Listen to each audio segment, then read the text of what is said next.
Thanks, Andrew. Appreciate you guys hopping on here. I feel like we've got a good group that does this each and every year. So I do appreciate you guys' time. It's a lot of fun for me to get a chance to talk about these kids. It's another exciting class. With some of the strengths of this draft really being along the defensive line, particularly the edge rushers, another great group of wide receivers, the linebacker group that runs deep, and a corner group that runs really deep. So it's a good draft, and I'm excited to get to Indianapolis. It's it's interesting doing some of the homework this week and looking back on last year's combine and seeing some of the stars from that combine, have success throughout the rookie years and all the way to the Super Bowl, to be honest, with Gray Zabel, with how he handled the offseason, and Nick Emanwari, the job he did as well. So I do think it's a useful exercise to get there and watch these guys move around and work out, and really looking forward to it. So with that, I'm ready to go. Let's get going. Thank you, DJ.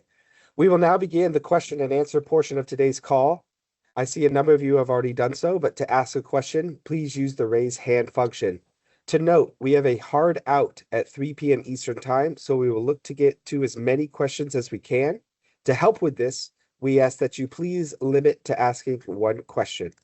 Our first question comes from Jim Wyatt with the Tennessee Titans. Jim, you may ask your question.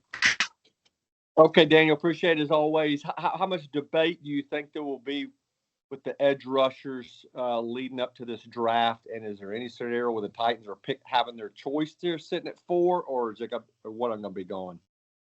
I think, it's a really good group, and, I'll get to the order of these guys and the debate that's going to exist. I will be a little surprised if we don't see one of them go. I think the Jets are a kind of a prime candidate to take one there at 2. Arizona, that's a possibility as well. I think between, looking at the top tackles or one of the top 1 or 2 edge rushers could factor in. But, I think there's all different orders. It's particularly at the top. The big debate is these 3 guys with Arvell Reese and how you evaluate him. I like him on the edge. He obviously spent a little more time off the ball at Ohio State, but a real dynamic player. David Bailey, provides a little more certainty just in terms of you've seen him play out there. You've seen the production. I think it's pretty easy to see how that translates. And I think that's why there's going to be teams that have him as the top guy. And then Reuben Bain is just, more kind of an identity pick who just plays so hard and so physical. The dimensions aren't going to be ideal in terms of the length, but, there's more that he brings than just what shows up on the stat sheet, just the overall physicality and toughness that he plays with. I would say most people would have him as the 3rd, with a lot of debate there with those top 2 guys. And it comes down to really the potential of Arvell Reese versus what you've already seen. And you've got an elite fastball rusher with David Bailey. So I don't know if I'm the Titans, I'd be bummed if I ended up with any of those 3 guys at the end of the day. If they want to go edge rusher, they're going to have 3 good options, or at least one of those 3 options is going to be there. Thank you. Our next question comes from Rob in NBC Philly. Rob, you may ask your question. Daniel, thank you so much for doing this. My question regards the Eagles, and Dallas Goedert's a free agent. So I'm wondering about Kenyon Sadiq and whether he compares to guys like Loveland and Warren that we saw last year, and what the chances of the Eagles taking a tight end might be with that first pick. Thank you. Yeah, I appreciate the question. I don't see them going in that direction. I think Sadiq's a talented player, but he's not in the same grade for me as those guys you just mentioned from last year with Colston Loveland and Tyler Warren. He's just not going to be as big. He's going to be around 6'3", 245 pounds. Those guys are just bigger guys. He's going to run like crazy. He's going to jump out of the gym, super dynamic, super explosive, really good, someone who can, take quick screens from the tight end position and do things with it, with the explosiveness and the ability to just run away from everybody. And then you'll see him on a lot of runaway routes, a lot of wheels. But I don't think he's as polished as either Loveland or Warren in terms of, running a full complement of routes that you'd want from the tight end position. And it's just not really, I don't think that's how he's MO. I look at where they are offensive line wise. I know Lane said he's coming back, or I saw that report, at least he was coming back. But that's that's something you're looking forward in the future. You got to find that eventual replacement there. We'll see what happens in the offseason with Landon Dickerson as well. So to me, offensive line for the Eagles seems a little bit more likely in a place they could go. And then, you look at where they are with some of their other picks. They're picking 54 and 68. So in the second and third round, I think there's going to be opportunities for a tight end at that point in time. And a guy that I like in that range would be a guy like Max Clare from Ohio State, who transferred from Purdue. This year didn't have the production I think he would have liked there at Ohio State, but there's a lot of mouths to feed. I think when you go back and watch him at Purdue, you can see, the ability he has, a little more of a traditional guy. He reminded me a little bit of Sam Laporta when I watched him, just with some of the, the burst, the fluidity, his ability to really go get the ball. That was someone I really liked, kind of in that range, second round range. Our next question comes from Doug Farrar. Doug, you may ask your question.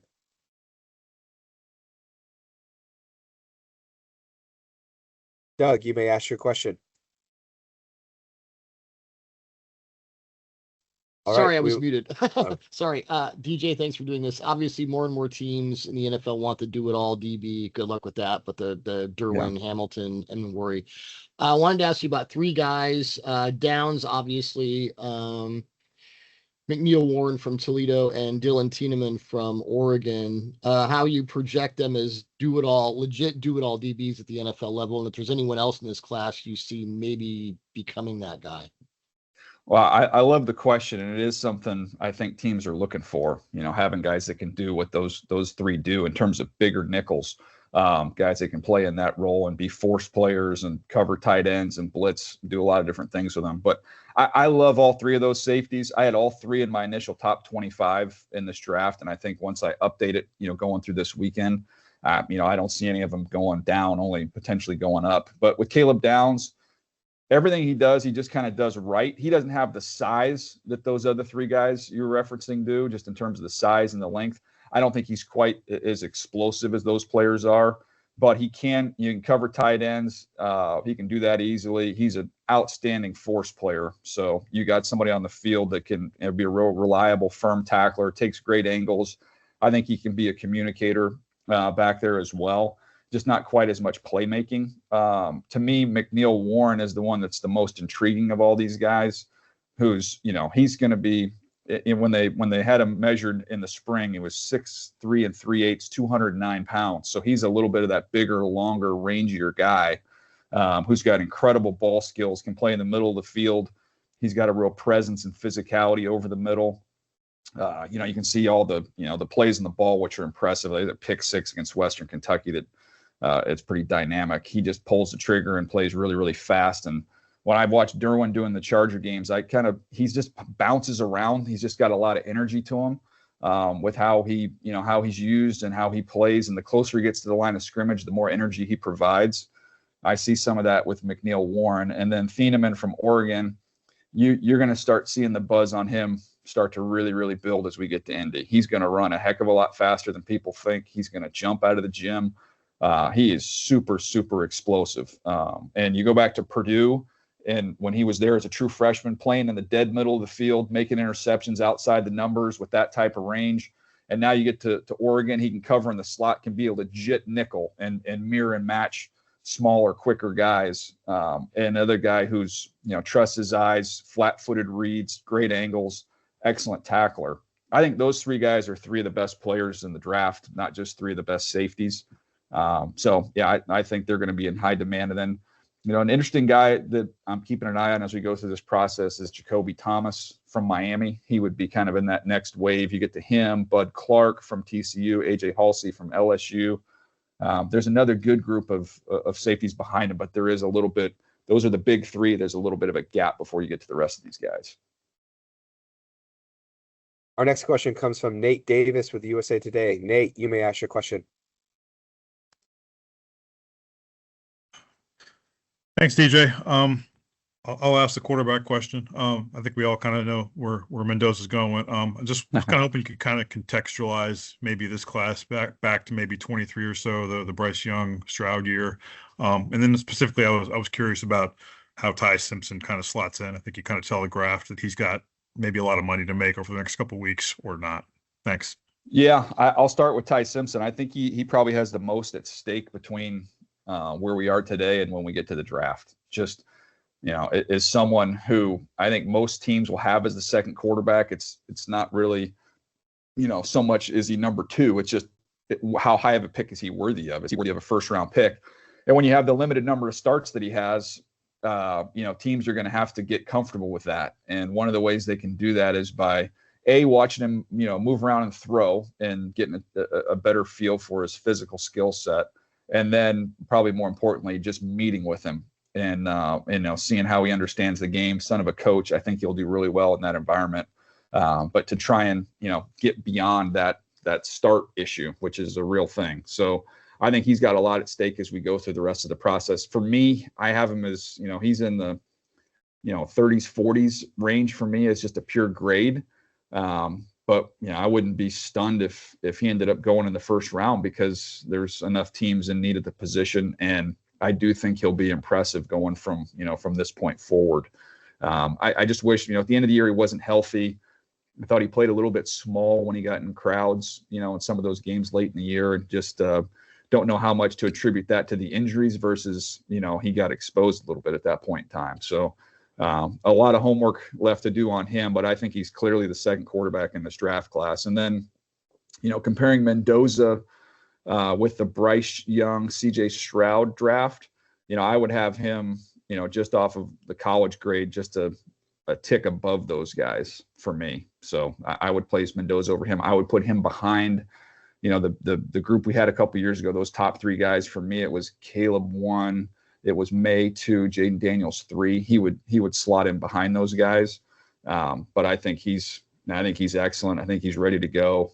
He's incredibly tough. The stuff with him, I know talking to people early on, it was the Indiana offense and it's RPOs, the ball's out, it's back shoulders and not much else.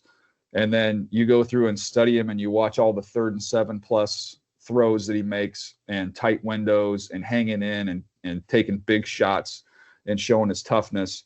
And then you look at him in the red zone and you look at him in key moments in big games. And I don't really know how you could have too much of a concern there. So I think he's an excellent player. And that's where I, kind of had him evaluated through the process. Next question comes from Shireen Williams. Shireen, you may ask your question. Thank you.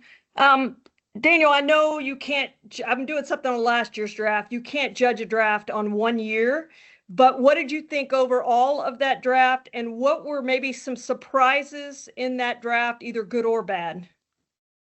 Well, I thought we might see a little more impact from, all those defensive players. It was a really good defensive draft going into it. And I know we didn't quite get the production at a lot of those young players. I think there's an opportunity to see big growth here in the second year. To me, like the storylines in that draft, Abdul Carter, his pressure numbers are great, but I thought he'd jump right in and have double-digit sacks and really kind of have some dominant moments, which I think that's still to come with him. There was a ton of talk, obviously, and a lot of attention on Travis Hunter and how he'd be able to, handle the two-way duty, and that didn't quite go as planned. And it sounds like there's already been a little bit of an adjustment there, but I'm still excited about a lot of these guys. I mean, Eamon Warry was my 15th player last year and ended up going in the second round. And we saw what he did going through the Super Bowl and how dominant he was. Teteroa McMillan played great. He played even better than I thought he would. I would label that as a little bit of a surprise, just how quickly he emerged as a number one wideout in the league. But to me, I'm bullish on this class. I think it's just maybe we didn't get quite the instant impact that we thought we might get. I think Cam Ward with the fresh group there has got a chance to be a really, really good quarterback. I think Brian Daboll will be good for him. So I'm still excited about it. But yeah, I'd say there's maybe a little disappointed just with the early returns. Thank you. Mm-hmm. Next question comes from Dan Ralph. Dan, you may ask your question. Great. Thank you, Daniel, as always. Two-part question, if I may. We have two Canadians in the combine this week with Akeem Messidor and Logan Taylor. I wonder if you could break down both of them, what they have to do. Can they enhance their positioning? Because I see you've got Akeem very highly rated. How can a guy like Logan, what can he do this week to sort of raise his stock? Yeah, I'll start with Logan. Checks in at the All-Star game. He was over 6'6", 305 pounds. He's a little bit older, as is Mesidor. He's 25. Mesidor's or 24, I should say. Mesidor is 25. With Logan, I like the fact that he can play inside and outside, playing right guard and right tackle. Thought he was a little better inside. Thought there were times where he got edged a little bit. Some of that just because of the foot quickness and just kind of being average there. Thought he had a solid anchor. He gave up a bunch of sacks. He gave up 7 sacks, but I think to me, you keep him inside, you give him some neighbors to play with, and that'll help. But how he can help himself, yeah, I think just showing that he's quicker than you might think. That's going to be an area that's of concern. So, how does he get through the shuttle drills? How does he go through the field workout? I think there's an opportunity for him to help himself there. And then Mesidor, he's one of my favorite players in the whole draft. He's plays outside, he plays inside. It's just not fair with him against college guards. He just kills them in there. Violent club moves. He's got knockback power. He can widen and bull on the edge. You'll see push-pull moves. I just wrote, this guy never stops. Like, there's just never a breath you can take when you're trying to block Akeem Mesidor. He's an absolute warrior. So he's older.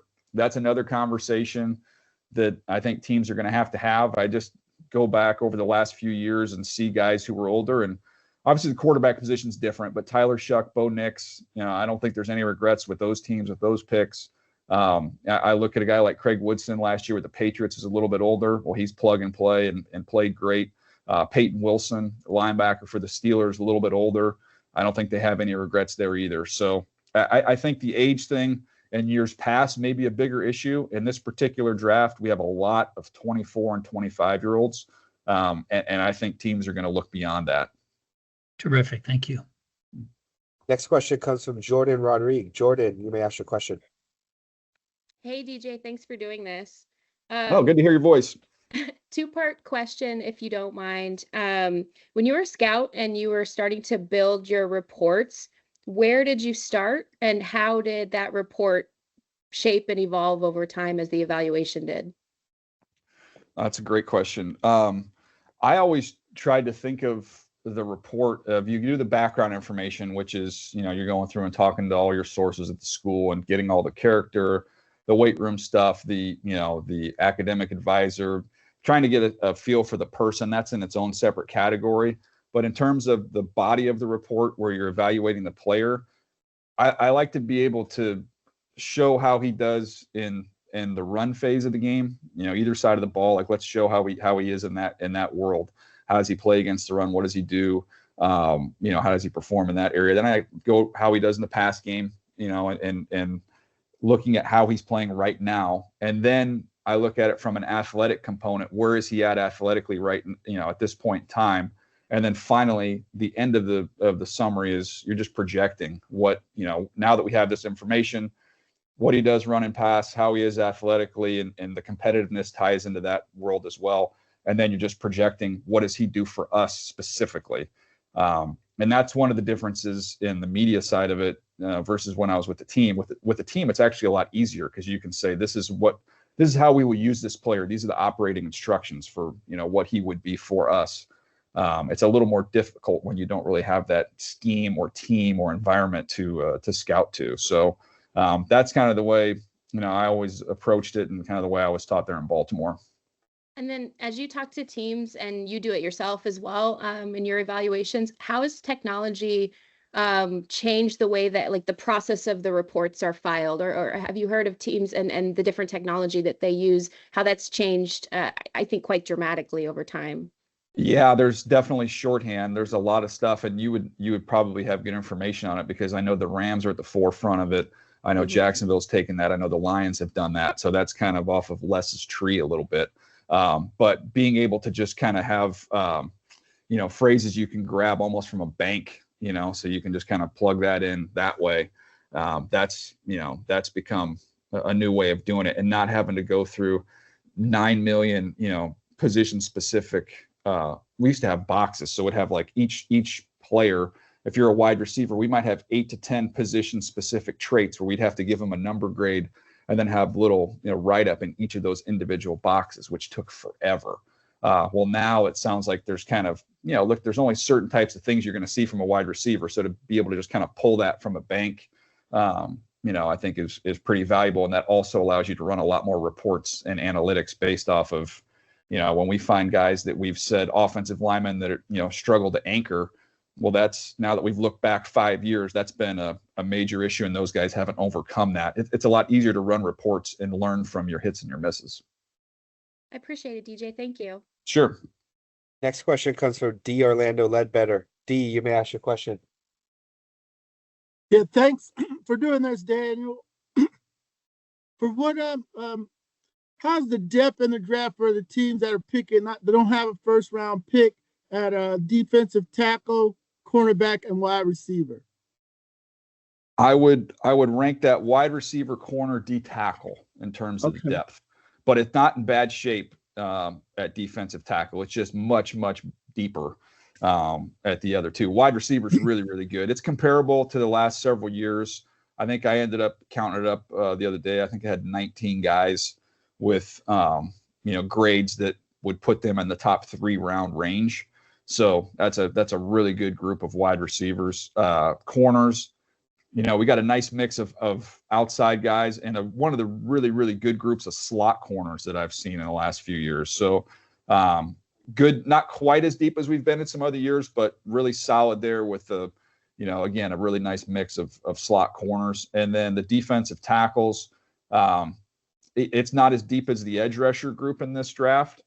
But there's some real intriguing guys, with some traits. A lot of 320 plus pound guys. Once you get into that, outside the first round and maybe into that late second round to fourth round, I think is a nice little sweet spot there where you got some real big guys in there.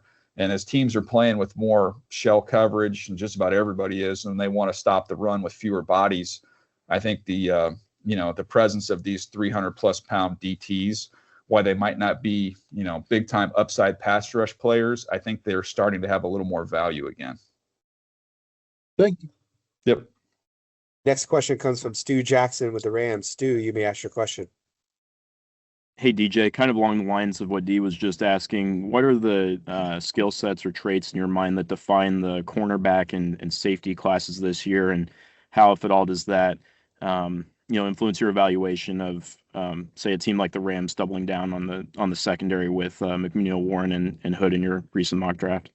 Yeah, I mean, I think you got guys who do different things. There's some real versatility there. And I've had a lot of conversations with teams about, okay, I love this player. How do we use him? And that's where the challenge comes in. And we've got a lot of new coaches that have moved around the league. So I think that's going to be kind of the key in this draft, is those guys getting together with the personnel department and having a plan for these guys when they bring them in. But you've got outside, some pure outside guys like at the top with Delane from LSU, McCoy, who was awesome in 24 before the injury, missing this year. Both those guys have really, really good, body control. They're fluid. They stay connected. They can play the ball. Really, really complete players. Hood, I think, is I've pulled him down my list a little bit, but he's still a really good player, bottom one. And you've got Cisse from South Carolina, who's going to run blazing fast and is a really talented player. But the nickels, to me, like Avian Terrell from Clemson, Keontae Scott, who I think is going to play in there, Kilgore from South Carolina, D'Angelo Pons from Indiana, like all those guys are, they're all like second, maybe you get one of those guys drifts into the third. I'd put Keith Abney from Arizona State just behind them. It's a really, really good group of those guys that can, day one nickels. And then, of all those guys, the names that you mentioned, I go back to it a little bit. I'm pretty fired up about McNeil Warren, just with, the things he can do and the physicality and the size that he has. Thank you. Yep. Next question comes from Tony Grossi. Tony, you may ask your question. Hey, Daniel, offensive tackles. What is the gap between Monroe, Freeling in the top two, and how does an offensive tackle make up a gap in this pre-draft process? Yeah, I don't look, Monroe Freeling's going to have a lot of love, as we go through the rest of the process. I don't think it's that big of a gap there with him and the top guys. I really like Blake Miller. I would say most teams would have Monroe Freeling over Blake Miller, but I don't think, you're talking about, just off the way I see him, you're talking about the top two guys who are my 12th and 13th players, and the next three really 23, 24, 28, 29, even with the next one. So there's a big clump of them there. And how do you close the gap? Well, I think a lot of it's going to be, meeting with these teams, and, how well do you understand it? How do they feel comfortable with you in terms of your ability to absorb what you're giving them and instruction. I think the Zoom meetings that they have now is incredibly valuable that we didn't have before with scouting. You used to have to fly out and visit with the kid. Now you can just hop on Zoom, pull up game tape, and go over it. So they'll have a chance to meet and discuss those things with teams. And, look, the physical testing is still plays a role. I mean, I think Gray Zabel last year jumped 36.5 inches, which was pretty freaky and showed how explosive he was. So I'm anxious to watch these guys kind of move around a little bit, see how they do in that regard. But I don't think it's some sizable gap where it's going to be you're the 40th, ranked player and you got to get up to surpass the guy who's the 5th ranked player. I think it's a little bit closer than that. I wouldn't put that top order to sleep just yet. Thank you. Yep. Next question comes from Eric Williams. Eric, you may ask your question.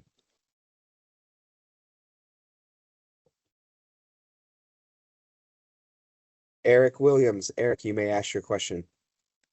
Yeah. Thanks for doing this, DJ. Appreciate it. No problem. Hey, you mentioned where you had in Mendoza in terms of the 2023 and 24 classes. Where would he rank if he would have came out last year with that group? And then what do you feel like is his top trait or asset? Sure. I gave him the same grade that I gave Cam Ward. So it would be that you could not be any more kind of polar opposites as players, where Cam Ward, it was kind of the magic, the off schedule magic that he had to go along with just kind of a loose fluid motion. Everything he did was just so smooth. He'd kind of fade away and throw the ball wherever he wanted. Whereas Mendoza a little more robotic in his movement than Cam, but still has a strong arm. I think he's does a really, really good job of protecting the football. Both of them excelled in the RPO game. I think you'd want to have an element of that in your offense if you're Kubiak, just because he's so comfortable and such a great decision maker there. But the best attribute that he has, to be honest with you, Eric, I'd say is his toughness. Like I think if you go through and look at all these great quarterbacks over the years, I've always harped on poise, being a big part of it. And the Hall of Famers, I did a study a long time ago, and you see all different sizes. You'll see different arm strength. You'll see different athleticism, but they all had a poise to them. And that's also, has to do with the toughness. When you get drilled early in the game, as he did a couple times, and you don't see any rattle to him at all, he just kind of, he locks back in. There's kind of a mental and a physical toughness to him that I think that's going to serve him well. And I would imagine with Tom Brady in the building, as someone who had a reputation for both the mental and physical toughness, that those traits will be appreciated. Cool. Appreciate you, DJ. Yep. Next question comes from Drew Mentalk with Irish Illustrated. Drew, you may ask your question. You recently noted on Twitter that you finished Billy Strauss tape and his play against USC was excellent. Did you watch any of his other games at Notre Dame, and what stood out to you about him, both good and bad, and what measurables does he need to be a potential day 2 pick? Yeah, I mean, the thing with him is you have some up and down play, and you have the injuries like that. I think it was left MCL that happened in that USC game. But I saw somebody that in the run game has got knockoff power. He can drive and finish. He plays with really good awareness. I thought there were some times in some of the pass protection, you'll see him get a little bit over aggressive and lunge a little bit. I think that's correctable. I just think he's got a lot in his body. I'm anxious to see truly how big he is. I just have estimates 6'4", 310. So I'm curious to see what that looks like. But, to me, the positives are you got somebody who's got some real lower body explosiveness and power.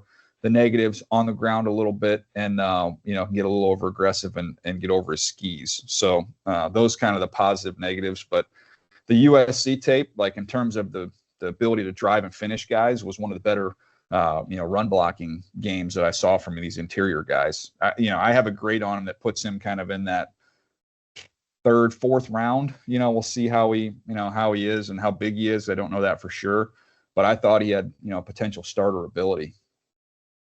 Thank you. Yep. Next question comes from David Ferones. David, you may ask your question.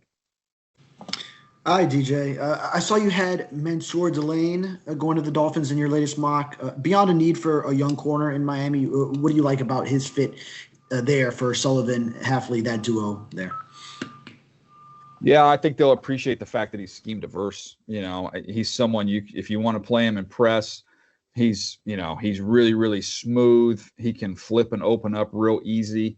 You want to play him in off. He's a fluid mover. He can really see things top down and drive and make plays on the football. He got a little bored when I was watching him, quite honestly, because teams just stopped going in his direction. But I thought he's someone that's a loose, fluid, smooth athlete with toughness that's scheme diverse. The only true question on him is, do you really see him get, really challenged and have to recover and show big time speed, top speed?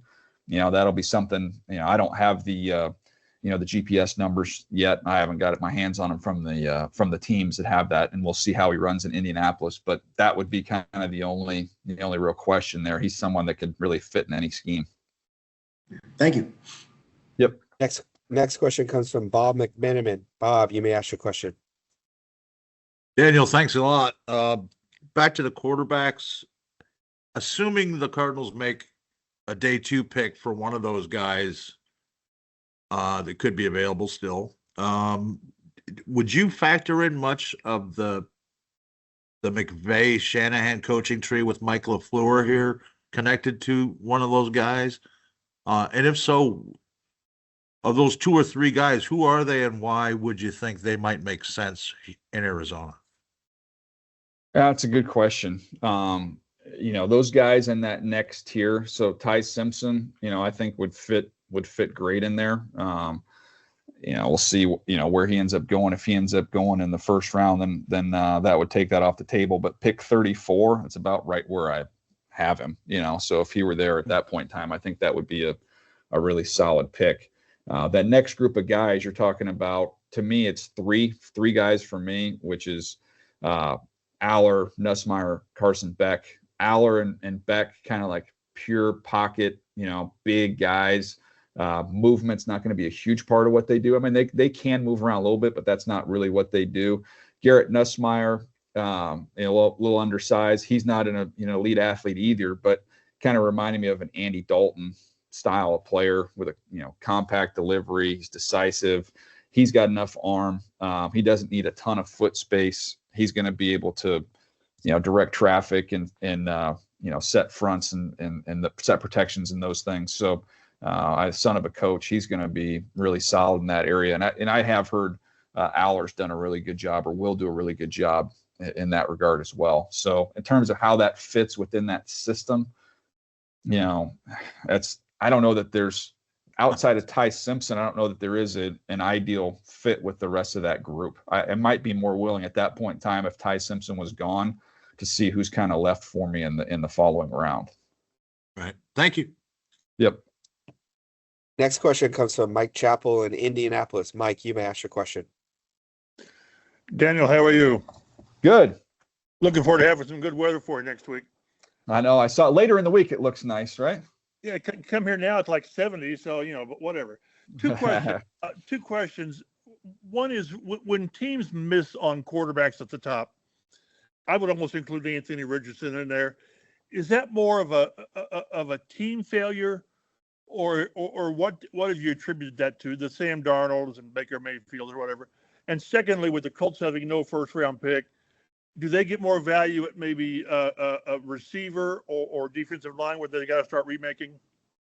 Yeah, great question. I don't know there's a perfect answer to who's to blame when it doesn't work out with quarterbacks that are picked high. I like to use a simple formula, and it's just the way I look at it, and not saying this the right way or the wrong way, I've just looked at it in terms of, if you're an organization, have you provided the 3 Ps for your young quarterback? And that is, have I given him a good play caller? Have I, provided protection with an offensive line? Haven't I given him some guys who can make plays and some playmakers?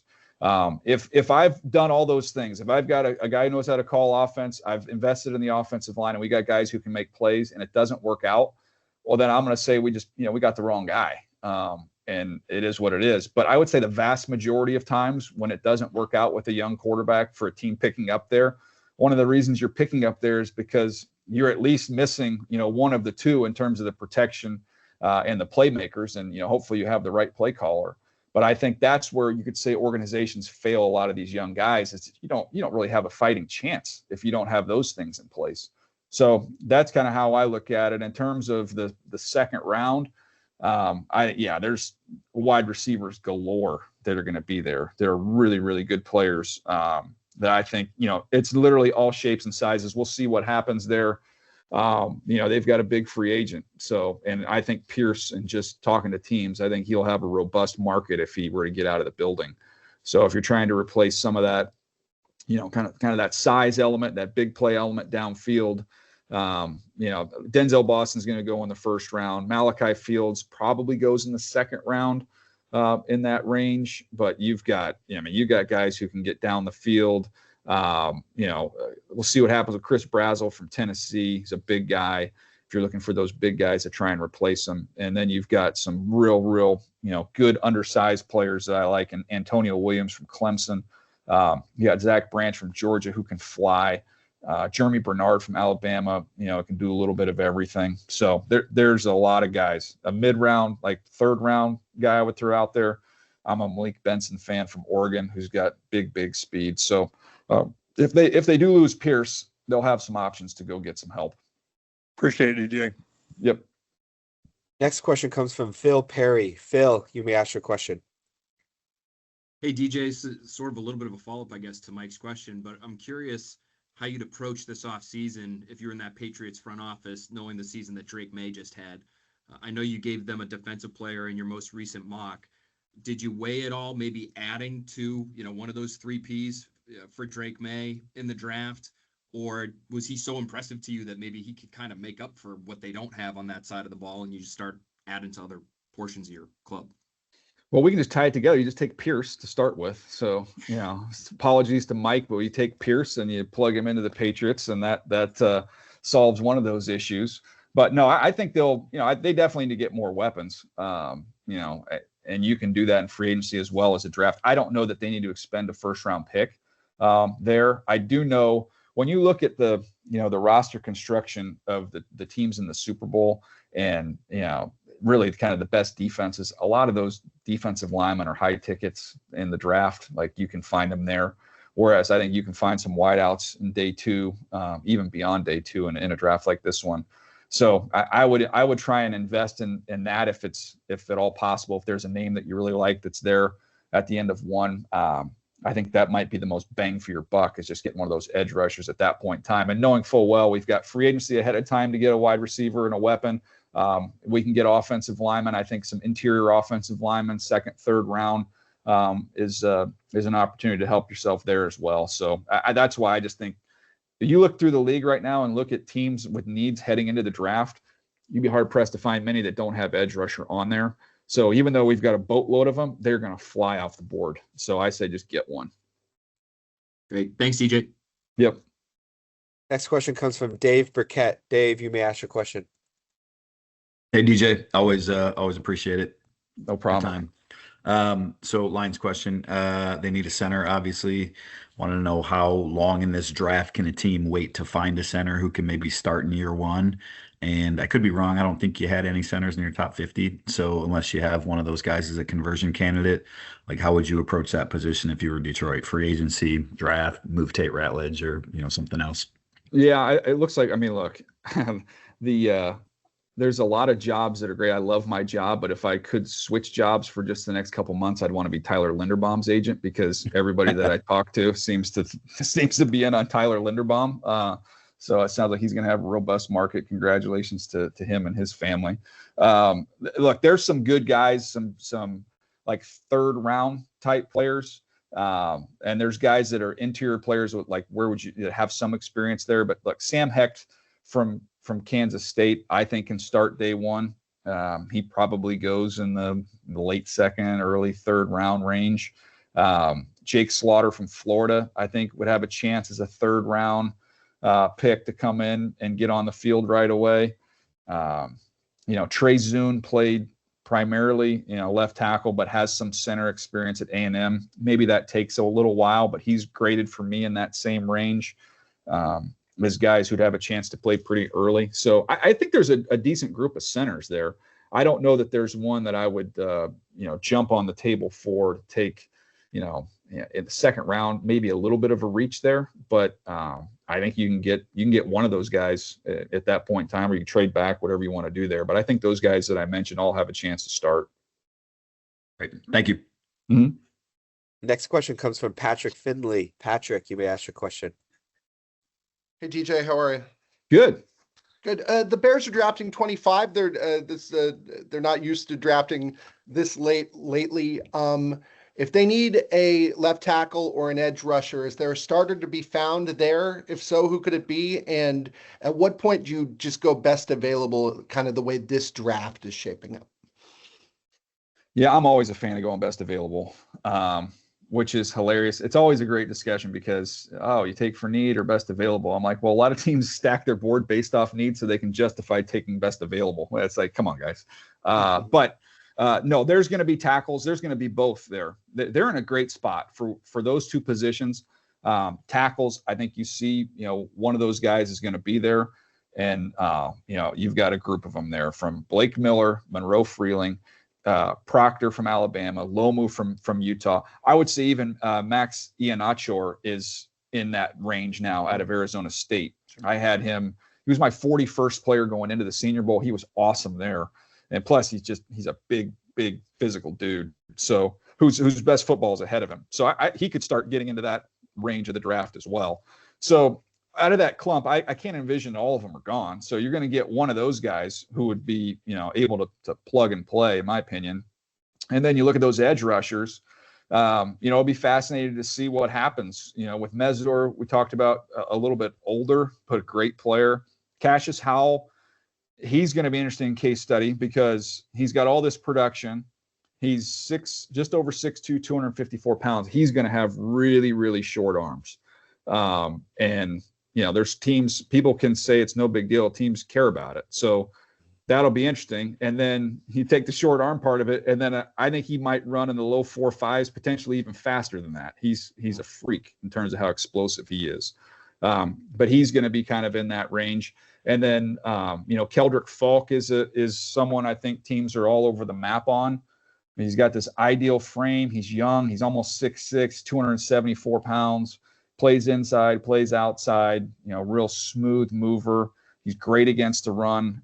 Just doesn't have, an elite get off or urgency as a rusher and doesn't have a ton of production. So you balance that out with he's really, really young and has an NFL body. And by all accounts, talking to folks at Auburn, his character and intangibles off the charts. So I think you see a wide range of where he goes, but that's a good group of guys there. And then even TJ Parker from Clemson, R. Mason Thomas from Oklahoma, Zion Young, you're going to start seeing a lot of those guys get, talked about in that portion of the draft. They're in a good spot. There's some years where you're need and where you're picking and you're like, oh crap, we better move one way or another. I think they can just sit right where they are and see how it falls.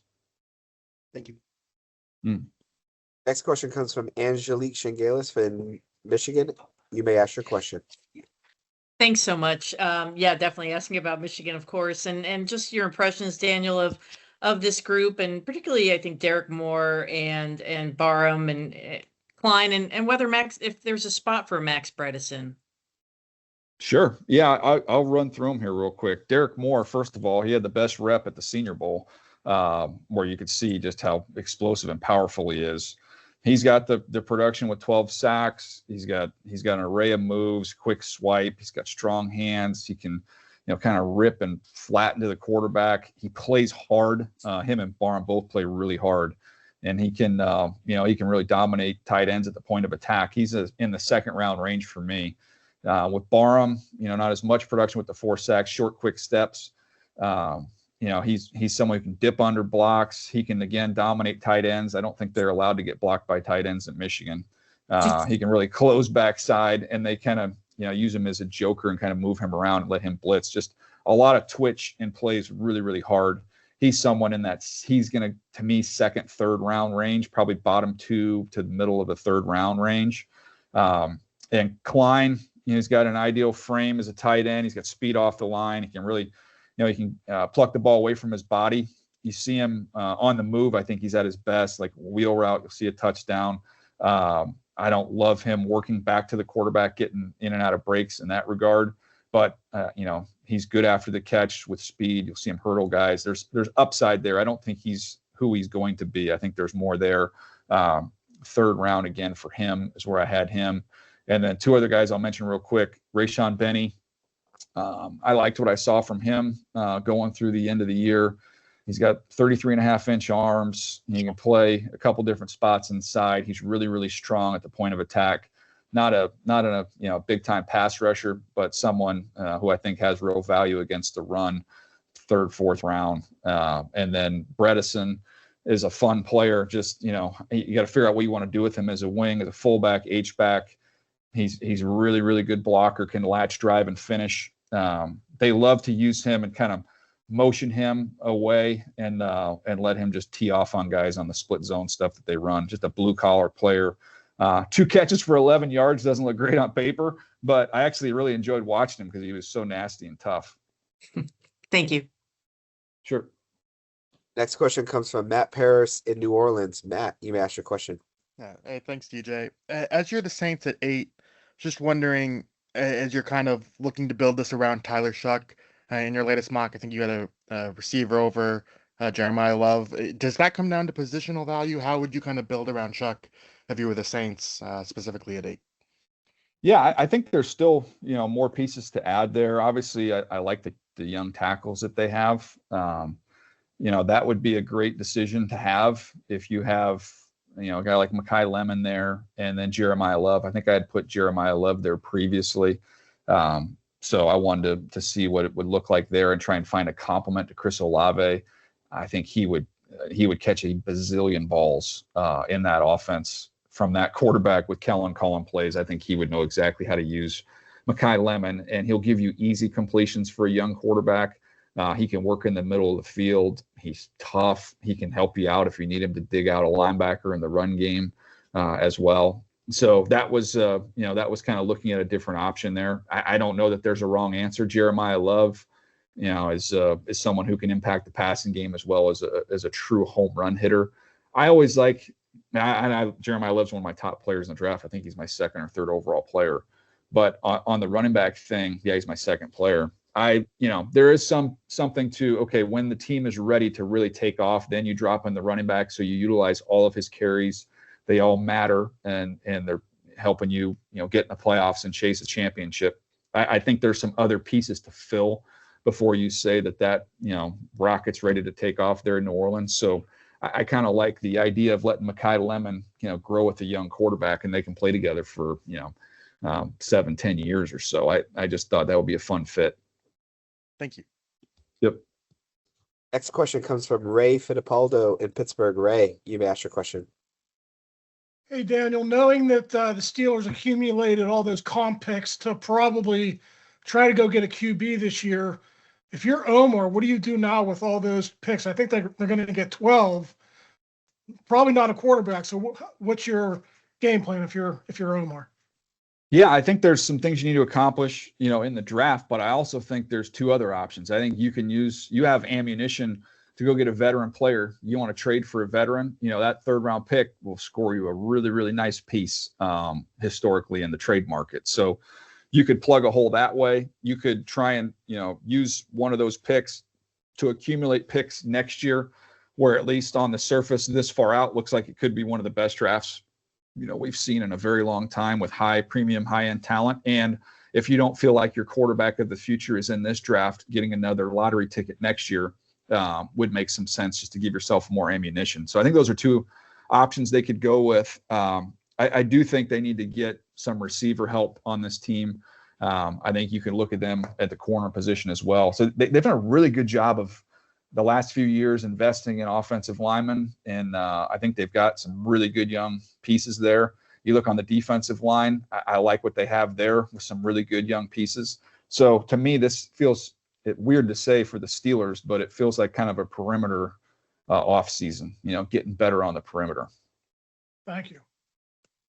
Yep. Next question comes from Ryan Dunleavy. Ryan, you may ask your question.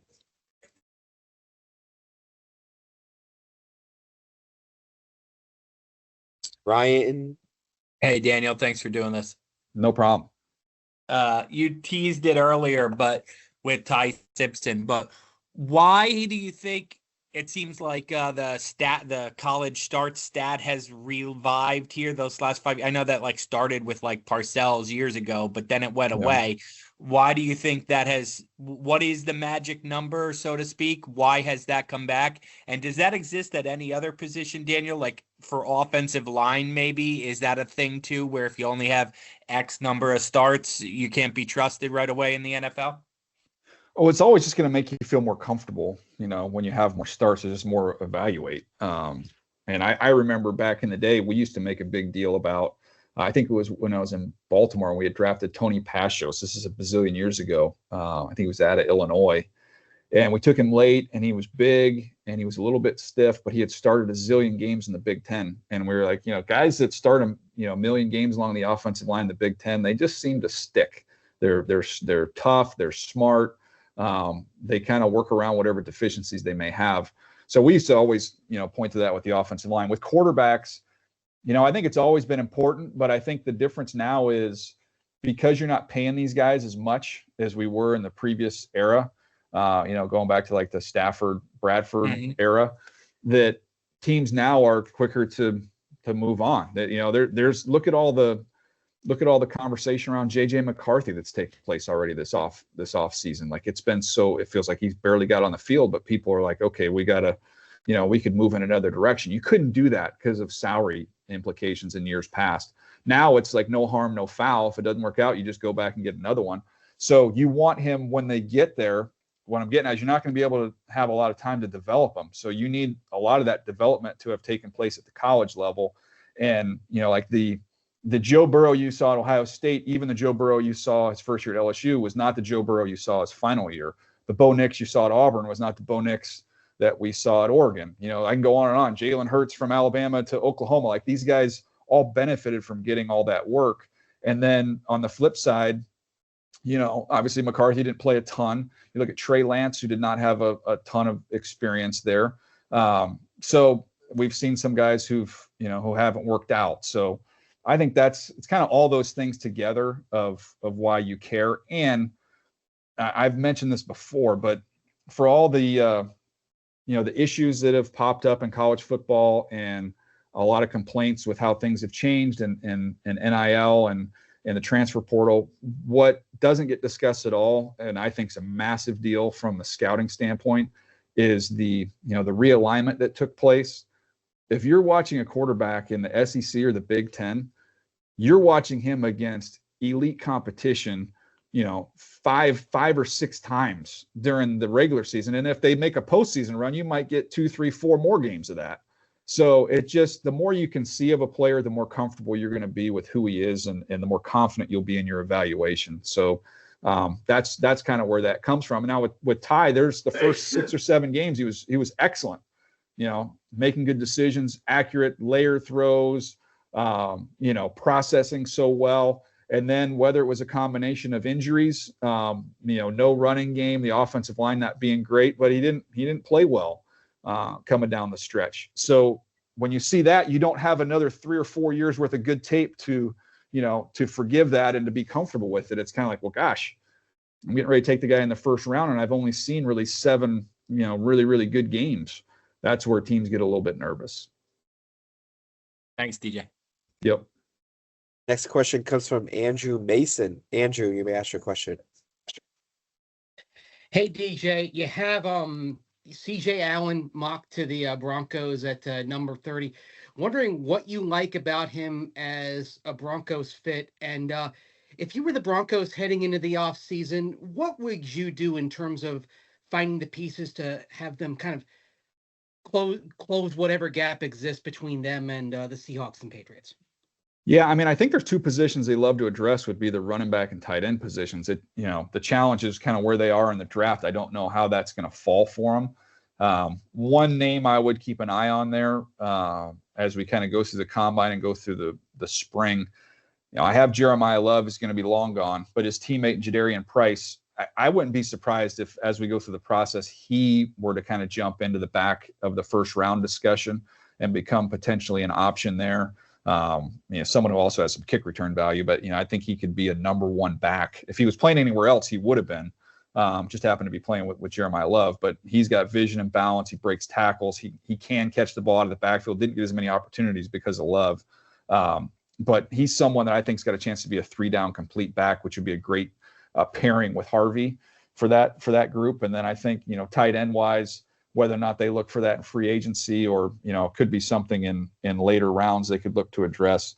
But those are two positions I think to get better offensively, they need more. And then, when it comes to CJ Allen, he's, it's a case of when you're going through that process, he's just one of the best players, available and who's going to run. I think he'll run in like the 4.5s once we get a chance to see him in Indy.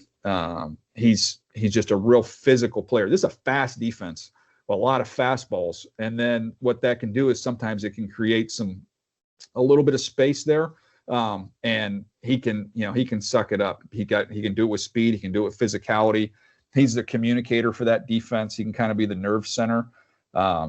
He's someone I talking to their coaches there and said he got there in the spring. All these freshmen now, they all show up in the spring before their freshman year. So technically should still be a high school kid. And he said this guy was making like every tackle in practice as 17, 18-year-old kid who should be a senior in high school. So he arrived on the scene ready to go at Georgia, and I think he'd be a great fit. Appreciate it. Thanks. Yep. Next question comes from Eric Branch in San Francisco. Eric, you may ask your question.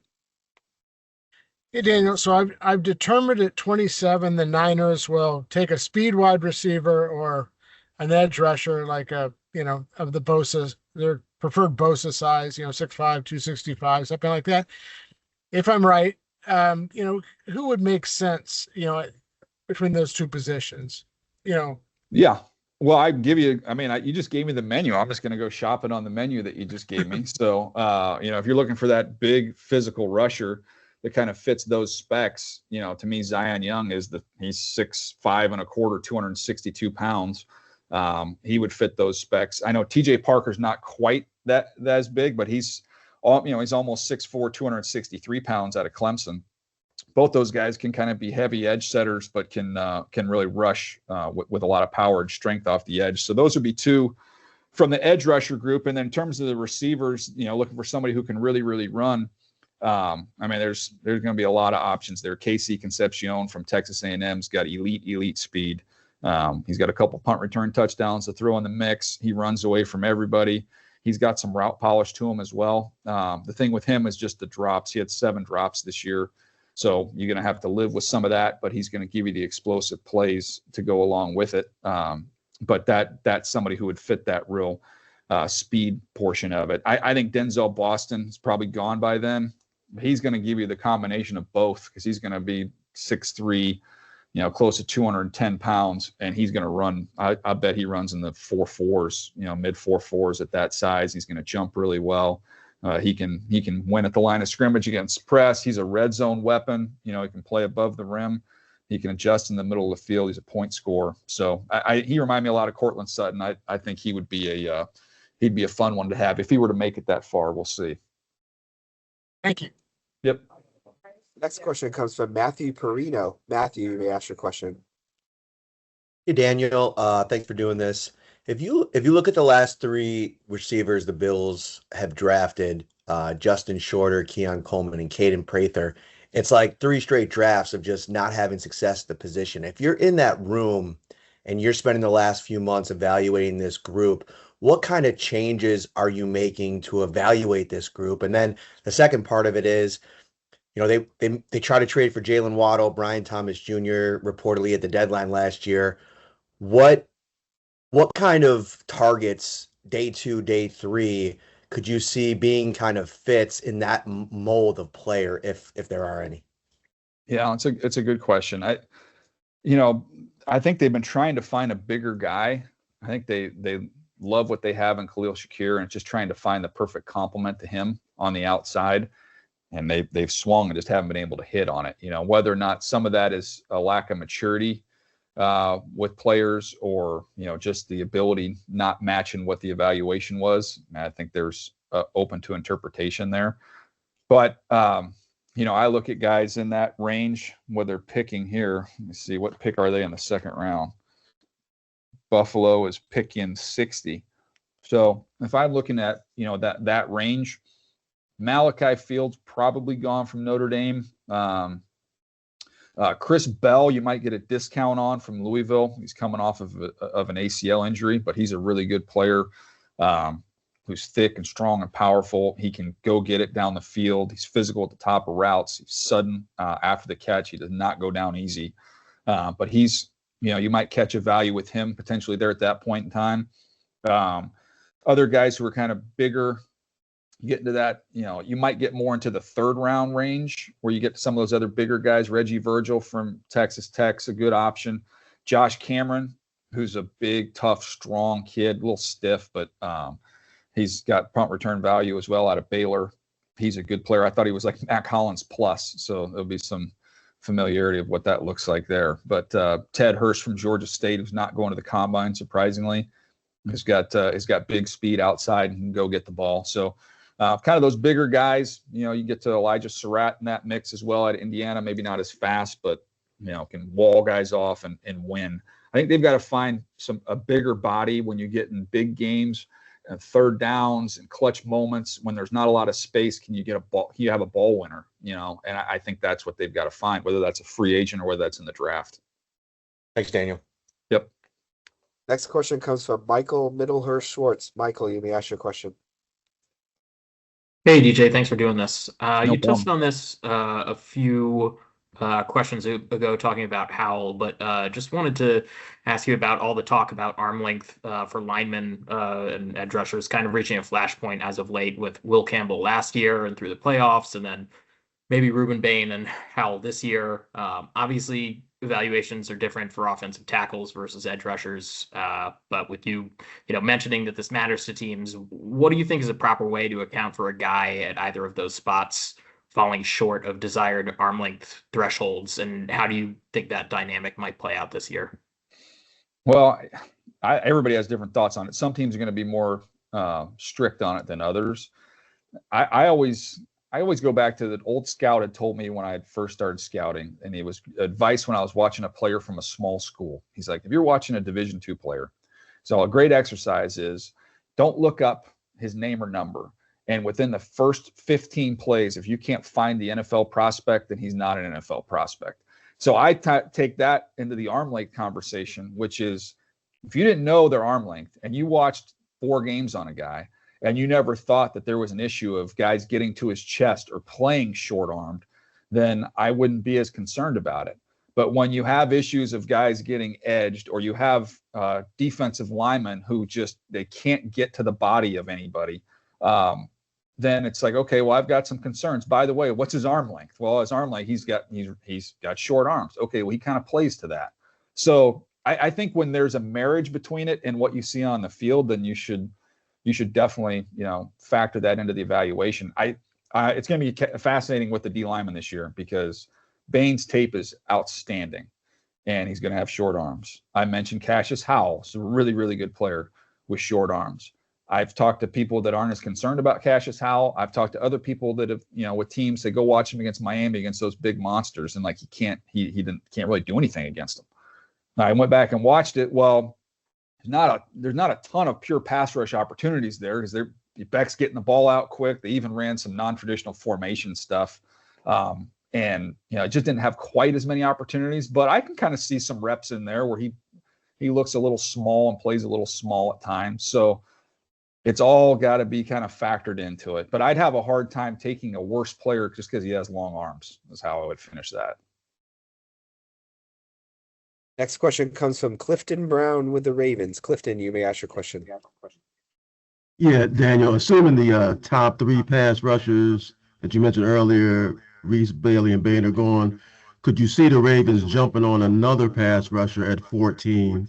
And what are some of the characteristics that we might look for with Jesse Minter and what he's looking for to get the most out of the Ravens pass rush? Because he had a lot of success getting guys in LA to play up to or over their ability as pass rushers.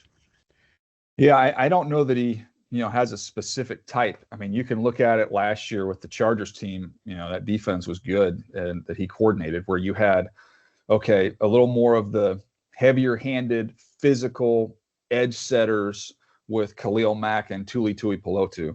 And then Owe comes over and has 7.5 sacks after the trade and has 3 sacks in the playoffs. And he's a totally different style of player who's a little more speed based off the edge. So I think Jesse Minter is going to want a really, really good football player. I know Baltimore has historically, and obviously that's where he has ties, going back, but you can go back 20 years. They've always liked guys who were, stronger, physical, heavier set guys on the edge. And maybe that's one of the reasons why Owe, they didn't hold on to him and decided to move him. But, when you look at those types of guys, I think we used to always use the phrase play like a Raven. I know they use it, they still do it, but like Hakeem Mesidor, he plays like a Raven.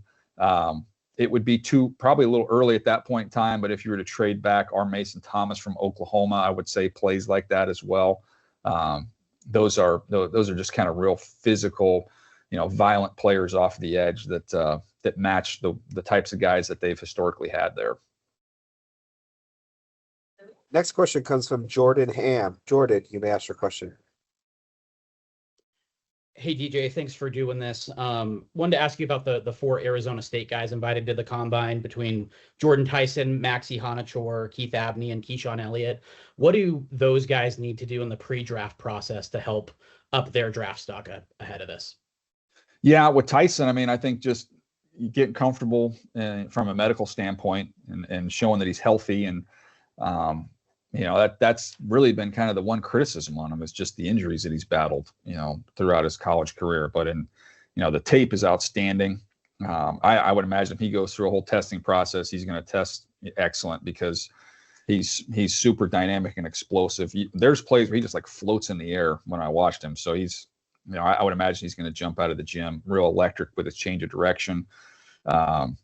He's a creative playmaker. So to me, it's just really the medical stuff with him.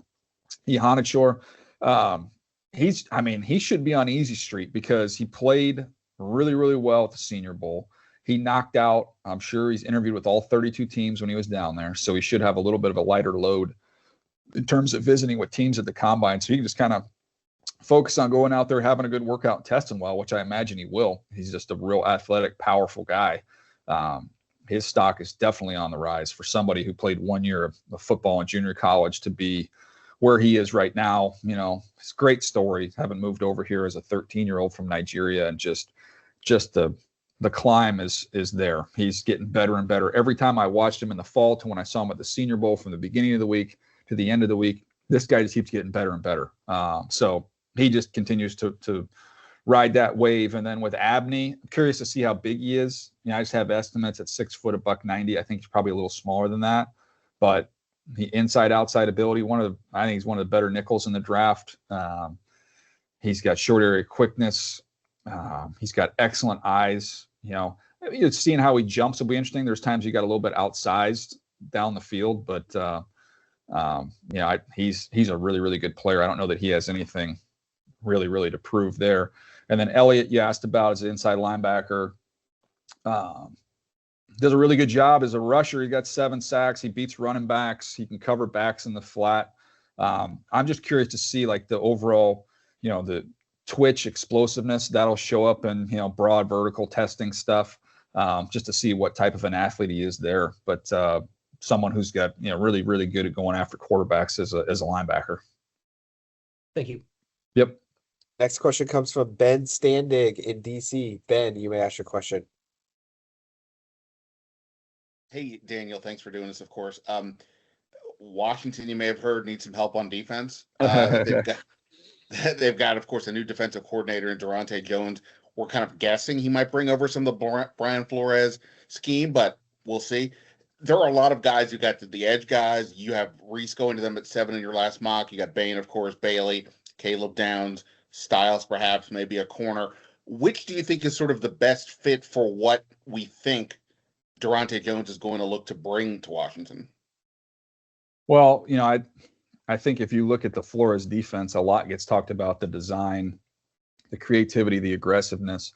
But, you look at having, corners that can hold up there, that can play the ball. And I think it all starts, though, with guys who can win up front. So even with all the design of it, I still think you want guys who can win one-on-one as pass rushers. And I think that's the biggest need for this team. So I would love for, a Ruben Bain to be there. I don't think Bailey or Reese will be there as we get closer. We'll see. I mean, if any of those three guys, I'd be elated if you could pull one of those guys. And then Downs is someone who can kind of create the chaos or orchestrate the chaos as someone who's highly, highly intelligent. Everybody's going to have a need for that and use for that. But I think, as complex as you want to get, having guys that can win up front on the defensive line when you get them those opportunities to rush one-on-one with the scheme is big. And then I think having, smart guys who can play the ball and you kind of orchestrate things, I think there's value there as well. So they're in a good spot. The good thing is good news, bad news. Bad news is you got a lot of needs. The good news is you're going to definitely fill one of them here. Thank you. Mm-hmm. Next question comes from Tim Twentyman with the Lions. Tim, you may ask your question. Hey, DJ, thanks as always. In your recent mock, you had the Lions going edge with Parker. I was just curious if you considered them going tackle there, and if you did, just with obviously everything going on with Taylor Decker in that decision, if you did consider tackle, what are some names that could be sitting there at 17 that could maybe be guys that could step in and play, and just your overall impression of this tackle class? Yeah. Yeah, I mean, they've sounds like they've been doing a lot of homework on free agent tackles. So, I mean, that shows you that they're, we'll see what happens with Decker, but it feels like there could definitely be a need there. When you're looking at pick 17, Monroe Freeling makes a lot of sense there as someone who's, kind of got the excellent size. There's some torque and physicality and aggressiveness to him, the way he plays. I like Blake Miller a lot.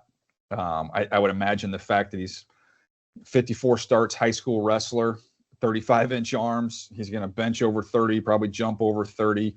I would imagine that would be popular and highly thought of there in that room for the kind of stuff they value. But those two guys, to me, would make a lot of sense. On Freeling as a player, just to give you an idea about him, I mean, it's the unique combination of mom as a yoga instructor, which I think I would always love for an offensive lineman to have a mom as a yoga instructor in terms of the flexibility stuff. But in talking to their offensive line coach in Stacy Searles, he was telling me a story about how he has a high ankle, supposed to be out for several weeks.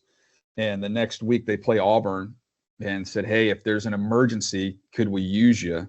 Yeah, absolutely, coach. And he said the kid ends up going out there and playing 63 snaps in that game. So kind of speaks to his toughness and competitiveness and kind of feels Dan Campbell-y to me. So that one would make a lot of sense. Next question comes from Eric Smith with the Chargers. Eric, you may ask your question. Hey, DJ, always appreciate your time. With the Chargers at 22, obviously a team that you know well, what are the different directions you think we could go in the first round as we go into year 3 with Jim Harbaugh and Joe Ortiz?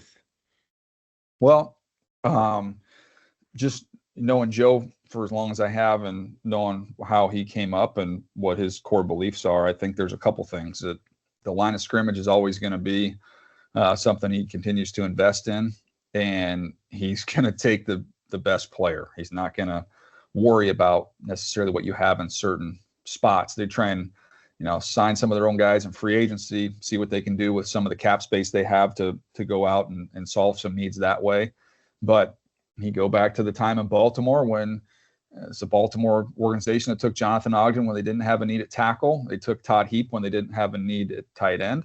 They took Jamal Lewis when they didn't have a need at running back. So they're not going to pass on a great player that would happen to fall in their lap. So in the last one, I think I had them taking Sadiq as a tight end, as just a real creative piece you could use. With Aronde Gatson and him out there, you'd have two pretty dynamic weapons to go along with Ladd McConkey and Quentin Johnston and Trey Harris. Like you'd have a lot of toys for a very creative new offensive coordinator there. So I think they can just kind of sit tight and see how it falls. But I would imagine, the interior of the offensive line, something that can be addressed in free agency, and the interior of the offensive line, just in terms of value, matches up more, with day two for me than it would necessarily with that first pick.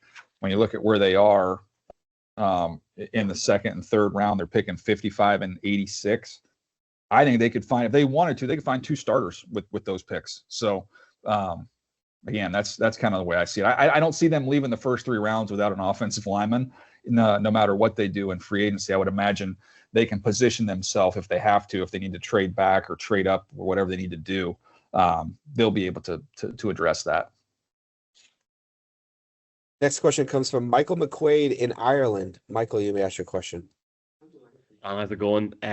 It's the biggest year ever for players attending the combine with the international player pathway. Obviously, it's growing massively year on year. I think over 25 players this year, just in the cohort. We obviously seen defensive coordinator Aidan Durden with the Seahawks there, winning a couple of weeks ago. For you and for all the insight that you have year on year, how passionate are you about the growth of this international pathway for not just the combine, but the draft? And do you expect this to be a real focus of growth on this draft cycle going forward? I love the question, and I think it's been an area of emphasis for the league. Obviously, I do the Charger games, so I've got to travel around. Been to Brazil, been to Mexico City, been to London, and these teams just continuing to go all over the globe to play, I think is very, very important, not just for growing an audience, but for growing, some future players. There's athletes everywhere. If you look at the NBA and where all the players come from, a great example of where you can find athletes. So getting more people to play this great game all over the globe, and then giving them opportunities and seeing success stories like Jordan Mailata. There's a lot more of those guys out there. And so, as excited, I know the league, I'm sure, is excited about the growth and the eyeballs and the popularity. But from a scouting standpoint, just look at all the other sports. Look at baseball and what they've done in Latin America over decades and decades and decades. There are great football players out there outside, the borders of the United States that we're going to have an opportunity to see, I think, over the years to come. I think that's only going to get bigger as the sport gets more and more popular. But if you're an NFL team and you're not doing your homework on the talent internationally, you better load up and start getting ready for that, because I think we're going to see some real growth there, and it's an exciting opportunity. It's a great chance to find an edge as a team to find some talent. Thanks, man. Yep. Next question comes from Antoine Staley in New York. Antoine, you may ask your question. Hey, DJ, I just wanted to get your thoughts about just the unique situation that the Jets are in, having 4 picks in the top 44, and also what they can do about their constant cycle, it seems like, at quarterback. Oh man, how long do we have? We got to get the quarterback thing figured out. I don't know what the right answer is this year. I was thinking about them. You're not taking a quarterback at 2 or 16, in my opinion. If you want to take a flyer at 33 or 44, I don't even love that, to be honest. I was looking at a couple names. Like, I would kick the tires on. I don't know if they'd be available, but for Frank Reich there, I was thinking about McKee with the Eagles. Like, what would that cost? I was thinking about Davis. Why am I blanking on his name now? With the Texans, Davis Mills. Yeah, Davis Mills. Thank you. I've got all these 26 draft names just jammed in my head. Those are a couple guys I'd be curious about taking a flyer on for a year if you could trade a mid-round pick. I don't think I would lean in the direction of the draft for their quarterback this year. I think they will be all in for that next year. They're obviously armed with ammunition in that draft, and I wouldn't be surprised if 33, which is always, a pick that I think has some value as teams go to sleep and come back and look at who's still on the board. And they could, trade down and pick up another asset in next year's draft. I think that would make some sense. But you can just plug a lot of different holes in this draft. And to me, it would be along the line of scrimmage. If you can get the offensive line, which has already got some good young pieces, finish that thing out, continue to add to this defensive line. And, you can add to, receiver, corner. There's other things you can add in there. But if you go into next year with a bunch of picks and your offensive line's in good shape and your defensive line's in good shape, and you can find your quarterback of the future at that point in time, I think that's the right way to go. And who knows, maybe you hit the lottery on one of these younger veterans that you would try and get. But that makes more sense to me than trying to force it on a quarterback in the draft. All right, thank you. Mm-hmm. Next question comes from Emma Feiner in Toledo. Emma, you may ask your question. Hey, Daniel. I know you talked a lot about Emmanuel McNeil-Warren coming out of Toledo. I just wanted to get some of your thoughts on the two other prospects. I know Toledo's had a great recent history with defensive backs, but could you go more into what you expect to see from Andre Fuller and Avery Smith at the Combine, especially with Avery having only started at corner for 1 year after switching from quarterback?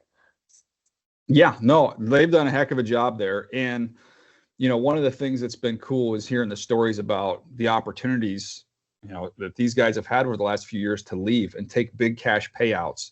And they didn't leave. They wanted to stay with their guys. They love the culture that they have there. And it's obviously worked out so far. And I'm excited to see this group. So of the other guys, McNeil-Warren I mentioned is one of my favorites, but Andre Fuller, outside, he's big. He's almost 6'1", 201 pounds. He can find and play the ball down the field. He can stay on the hip. He does a nice job of playing the hands, playing the pocket.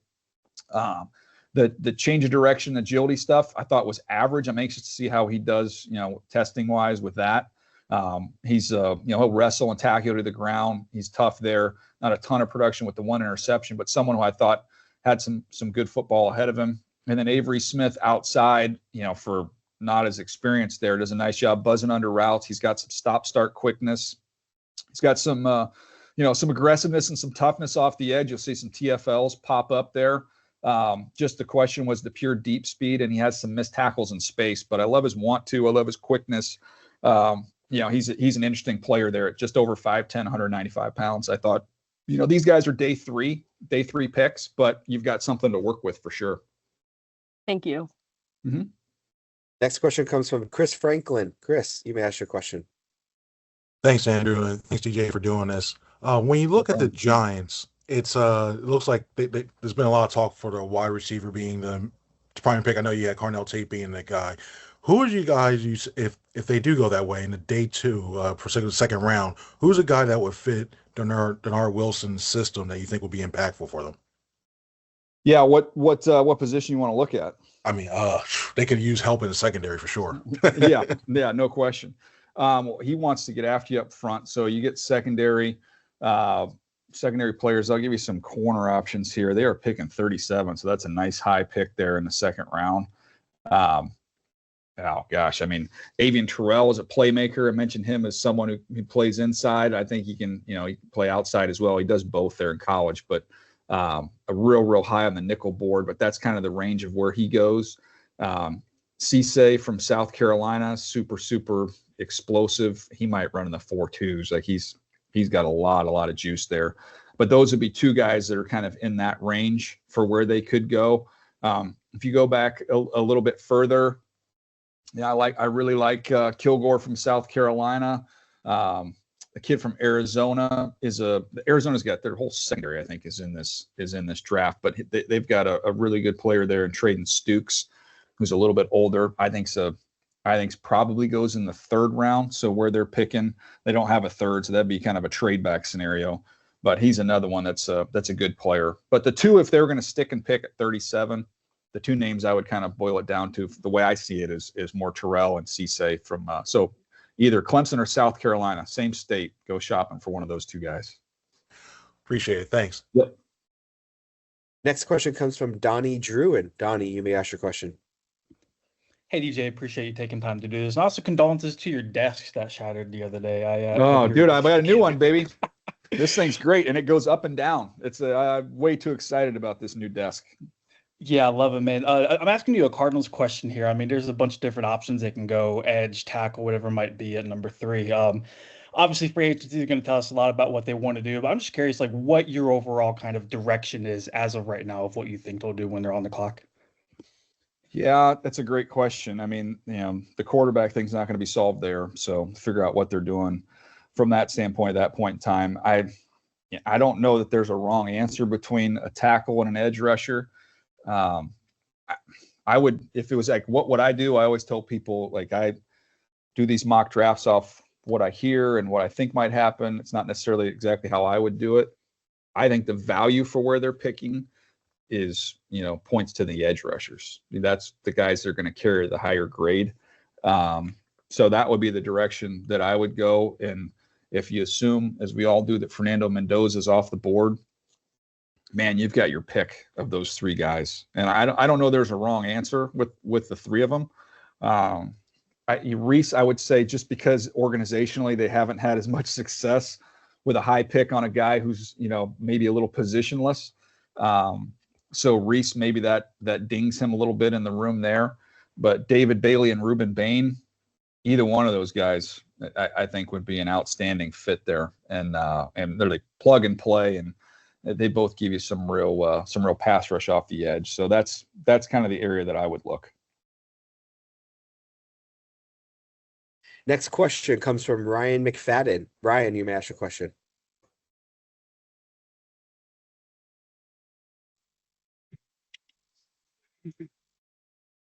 Hey, DJ, can you hear me? Yeah, I got you. All right, good. Once again, thanks for doing this. My question here is on Raiders and Mendoza. The last time the Raiders was in this position, drafted first overall, was in 2007, and they paired Jamarcus Russell with first-time head coach Lane Kiffin. Nearly 20 years later, they're kind of in the same position with Mendoza and their first-time head coach and Clint Kubiak. I was wondering, what about Clint Kubiak as a coach from a scheme standpoint and as a coaching standpoint, and Mendoza as a player? Why do you feel like that partnership can work well and can possibly translate to success in Las Vegas? Well, I definitely think it can work. And when you look at what he does, some of the movement stuff, the under center, moving the quarterback around a little bit, Mendoza's fully capable of doing that. He's got a strong arm to be able to, throw the deep over routes and the different, things you want to do within that system.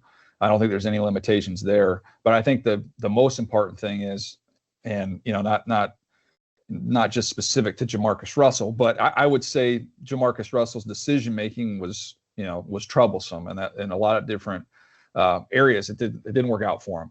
Mendoza to me is an excellent decision maker, and where Russell is as talented a thrower as I've ever evaluated ever. I've never seen anybody throw the football like he did. Right, to me, Mendoza is going to operate within the structure of this offense very well, and he's going to make really, really good decisions. So I think that's got a chance to really, really work out. And he's also, however much volume you want to put on him, he can swallow a lot of volume as well. He's an incredibly bright kid. So I think he was offered to Yale in football. So he's got a chance to be a really good player there. And I like that marriage with the coach and the quarterback. Next question comes from Anthony Cosenza. Anthony, you may ask your question. Hey, DJ, can you hear me? Yeah, we got you. Hey, thanks for doing this and appreciate the time. Just got a little bit of a question for the Cincinnati Bengals. I know it's going to be a heavy defensive offseason, but looking maybe mid-rounds for some sort of effective slot receiving option. I think the offense really operated best when it had Tyler Boyd along with Higgins and Jamar Chase. Not that you're going to maybe find a Boyd in that range, but someone that can be an effective chain mover, twitchy guy, and just another ancillary weapon in that offense. If I could put a master plan together and you told me I could have pick number 41 to get that accomplished, I would run Omar Cooper Jr.'s name up to the podium out of Indiana. I think I tweeted out the other day, he's like the Ramseyest receiver, like meant as a compliment of someone who's just incredibly tough and strong. They like to use the term being grounded through the catch, like your cleats are in the ground, you catch everything on the run, you have confidence in your hand, you're not leaving your feet and corralling the ball with your body, which gives you an opportunity to do some things with it after the catch. He's got a really strong lower body. Everybody's going to, highlight the game winner against Penn State and the incredible catch. I saw a catch against Illinois in the middle of the field where he got drilled, where I thought was even more impressive than that game winner. And then all the stuff you hear about him, from a character standpoint, is elite, off the charts. So if I could put Omar Cooper Jr. in that offense with those two other wide receivers, with Chase and Higgins, yeah, sign me up for that. Thank you. Yep. Next question comes from Mookie Alexander. Mookie, you may ask your question. Hey, Daniel, how you doing? I'm doing great. Well, I'm doing fantastic. I'm still on that. Super By the Bowl way, hunt. as a Padre fan, you're already my favorite Mookie, so you're already at the top of the list. I think I lost you. Oh, there you are. Okay, there we go. So for the Super Bowl champion Seattle Seahawks, they have important decisions to make on free agent corners Josh Jobe and Reek Woolen, and it seems highly likely that Woolen will not be retained. And losing him also means losing those special physical traits with his height, his speed, and his length. You said a few days ago, and you just reiterated it today, that there are a lot of day 2 starting cornerbacks in this draft. So are there any who stand out to you, even as early as pick 32, which is pretty much day 2 adjacent, who could be suitable replacements specifically for Reek Woolen in Mike McDonald's defense? I'll give you a couple names. It wouldn't be at 32. It would be with the next pick. So when we look at their next pick number is 64. So I obviously do the math there. 64, give you a couple names. Julian Neal from Arkansas, who's 6'1.5", 202 pounds. He's big and long. He's an efficient mover. He can high point and play the ball. He can run and carry vertical routes. He's got recoverability. He's physical. You see some big hits on tape. The toughness there. Had 2 picks. He's in that range for me. Another big kid is out of Florida, and Devin Moore, and I don't have the officials on him, so we'll see at the combine. But listed the numbers I got from scouts was right around 6'3", just under 200 pounds. Big, plays that kind of high side shuffle technique. He's comfortable in press. He can play through the wide receiver to the ball. He's a good blitzer. You can watch him against Texas. Drills Arch Manning in that one, and then has another impressive play in that game where he wheels and finds the ball for a pick. So kind of gave you the line of scrimmage toughness as well as some ball skills down the field. But those are 2 big corners that are probably right in that range where they are at bottom of 2. All right. Thank you, Daniel. Sure. Next question comes from John Sokolov. John, you may ask your question. Hey, DJ. I know you had mentioned Garrett Nusmire a little while ago, obviously with a very interesting season he had. Where do you kind of see him landing via the draft, and how much did the Senior Bowl think maybe help or, impact his stock? Yeah, he had a really good game and a solid week down there. So definitely helped himself. And, with the son of a coach, he's going to do great through, the interview process and from really the end of the season forward. So it was a nice rebound for him. Pretty wild to see the combine list and see the number of LSU players going and just the way that year kind of got away from him. But, nice to see him back healthy and kind of back on the uptick here. So I think, to me, I like him as a 3rd round pick. I feel like that's a sweet spot for him. But, we've seen in years past that the guys can get elevated. So, maybe there's a chance he goes in the 2nd round. But to me, I like him more as a 3rd round player who's got a real interesting skill set in terms of the compact delivery. He can climb up in the pocket. He's real comfortable with no foot space. For a guy who's not big, who's just 6'1", sometimes those guys play small in crowds, but he's very comfortable in there. He doesn't need a lot of foot space to operate.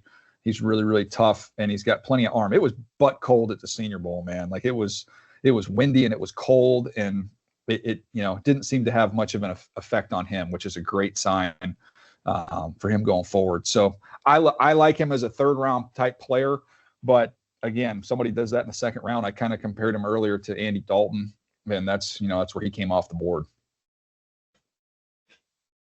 Next question comes from Kelsey Russo. Kelsey, you may ask your question.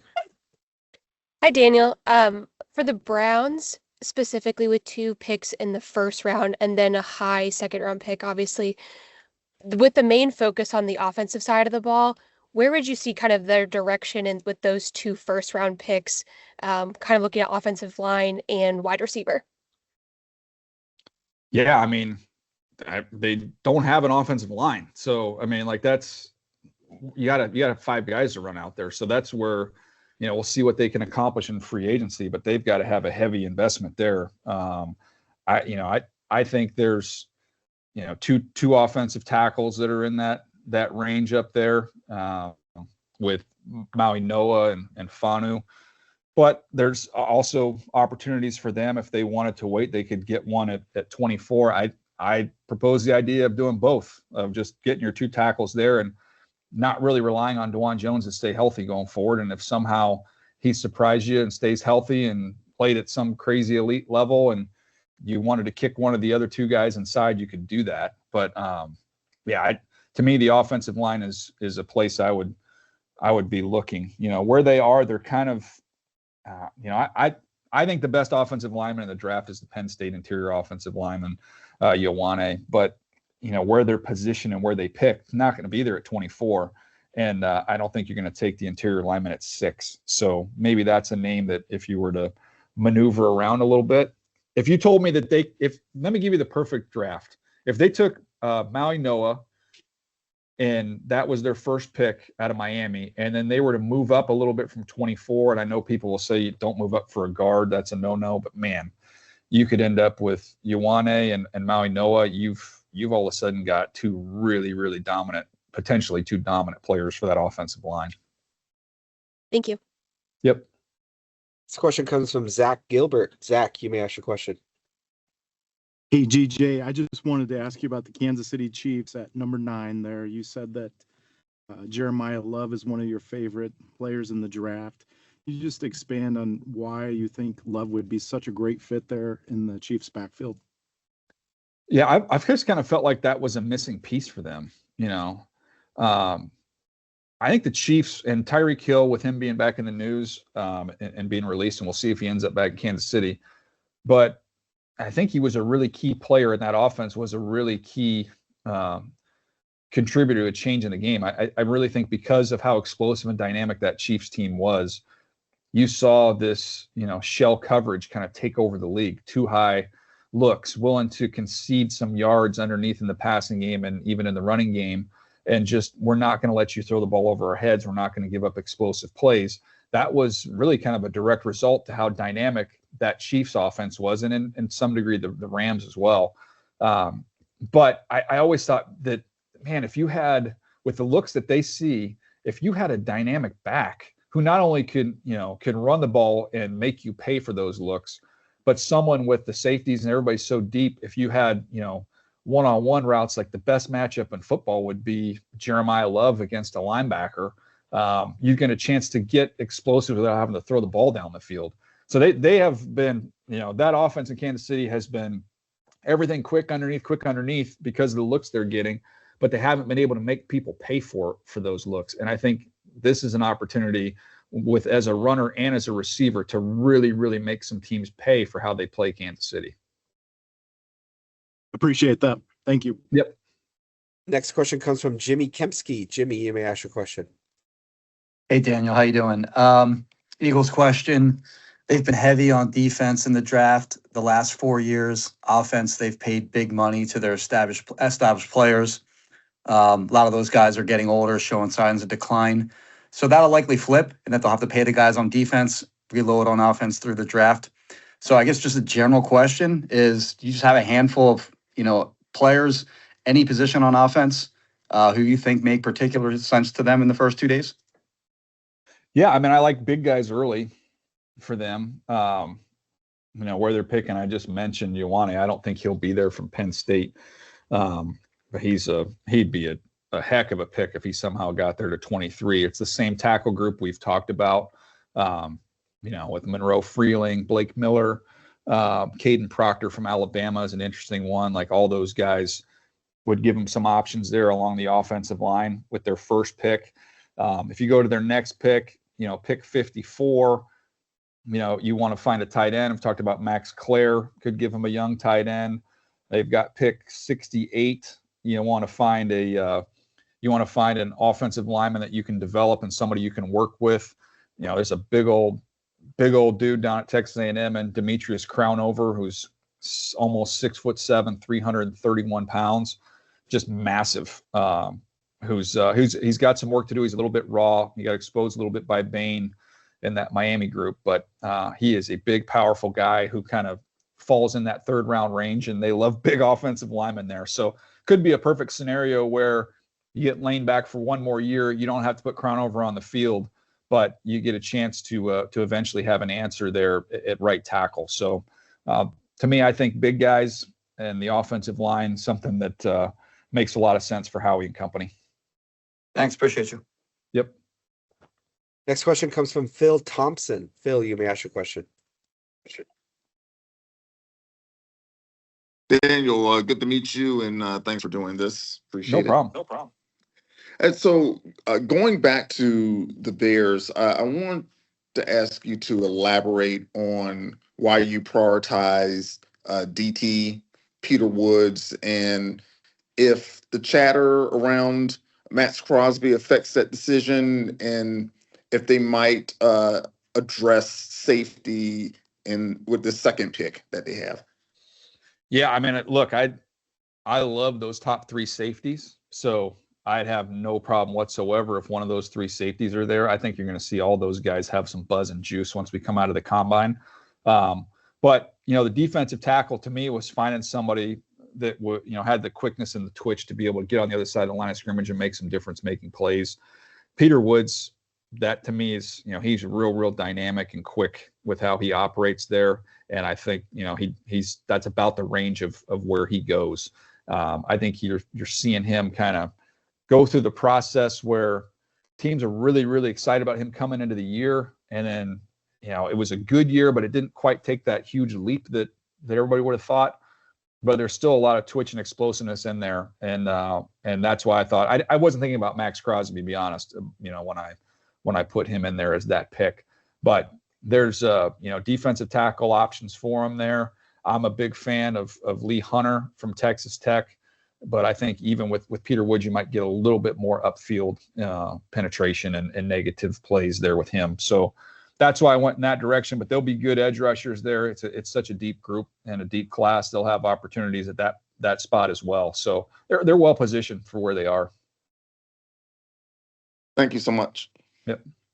Next question comes from Nolan Bianchi. Nolan, you may ask your question.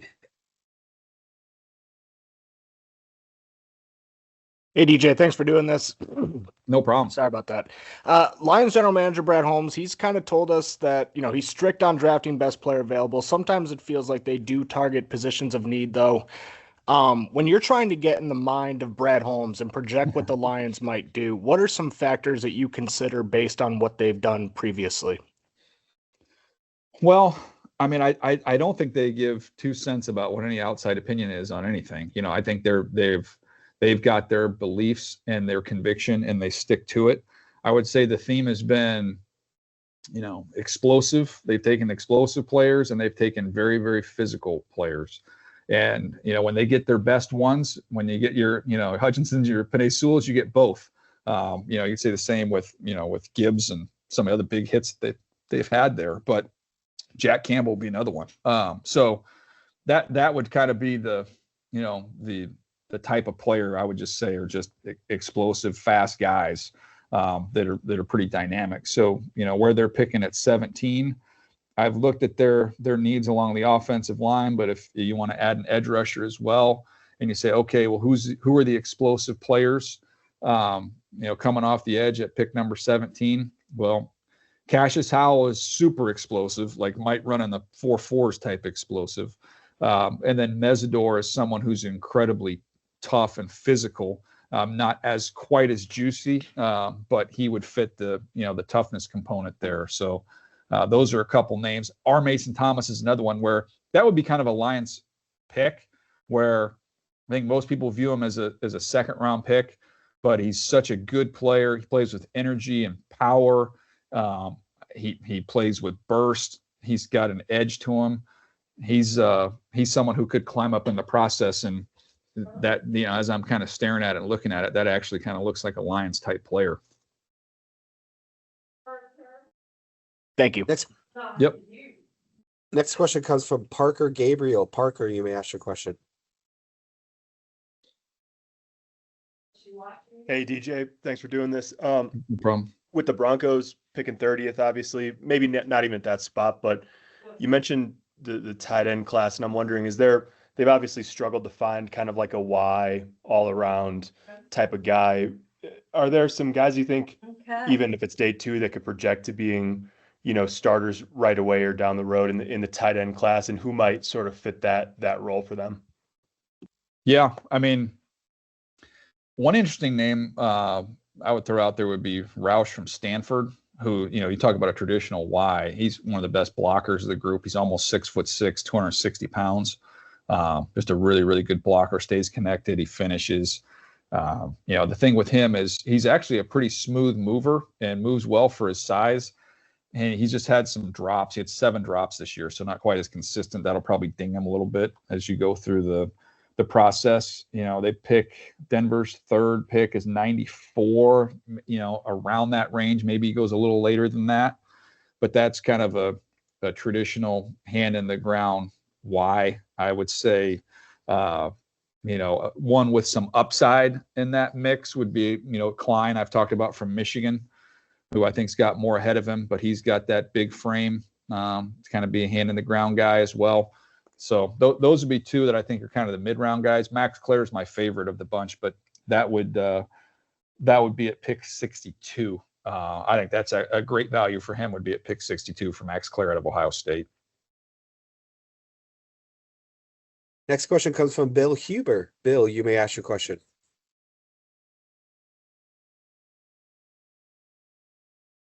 Yeah. Yep. How's it going, DJ? Good, man.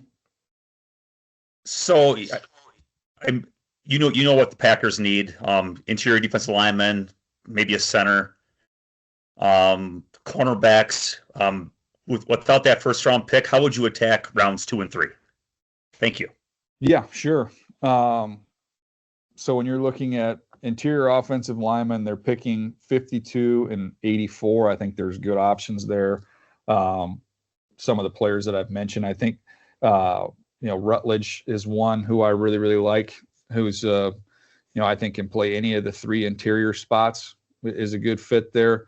Dunker would definitely be a popular pick there out of Iowa, who's got the mullet and almost 6'5", 320 pounds, played tackle, is going to play inside at guard. He's real physical and nasty. He's in that range as well. Hecht from K-State, the center, can play guards. He's a good interior player. Emmanuel Pregnon. From Oregon. There's a good group of interior guys kind of in that range where they're picking in the 2nd round. The corners in the 3rd round, I would probably look at that group of interior linemen if you wanted somebody to play right away in the 2nd round, and knowing that the corners, that pool is a little deeper when you get into the 3rd round. And, we'll see like Dalen Everett from Georgia. We'll see where Chris Johnson from San Diego State goes in that mix. Malik Muhammad from Texas. There's a bunch of guys in that mix there. I really like the kid from Duke too. Chandler Rivers is a good player. So I have a long list of corners with 3rd roundish grades. I would feel better about the interior guys doing that in the 2nd round if you're going to look at those 2 positions. Thanks. Appreciate it. Sure. Next question comes from Alex Zeitlo. Alex, you may ask your question. Hey, thanks, Daniel. Can you hear me okay? Yeah, I got you. Awesome. It's a Carolina Panthers question. The Panthers haven't drafted a linebacker in the 1st round since 2015 when they drafted Shaq Thompson, and then before that, Luke Kuechly in 2012. Looking at this draft class, could this be the year that they do that at pick number 19, or do you imagine they do that, or they fill that need somewhere else? Well, I would say if somehow the league was dumb enough for Sonny Styles to fall there, Dan Morgan would lose his linebacker card if he didn't run that pick up there. But I don't think he's going to make it there. So, you're kind of looking at CJ Allen, who's a good, would be a good value. That's right about where I have him. Anthony Hill Jr. from Texas, maybe a little early. But yeah, Styles would be the one that I would say if he got in range. Dan might have to move up and get him if that were to be the case. But, I think that's something in free agency you could look at, or when you get into the middle rounds. I think there's really good depth at linebacker. I talked about the third round corner group. There's a good group of linebackers in that area of the draft as well. See where Kyle Lewis from Pitt, Jacob Rodriguez from Texas Tech, Betcher from Oregon, Heineke from Oklahoma, Trotter from Missouri. Like all those guys are kind of all in that range to me of like late second, early to mid third round. So if they wanted to go with a linebacker, I don't know that they would necessarily need to do that with their first pick, except for the Styles exception. Great, thanks. Yep. Next question comes from Nick Schultz. Nick, you may ask your question. Hey, DJ, thanks for doing this.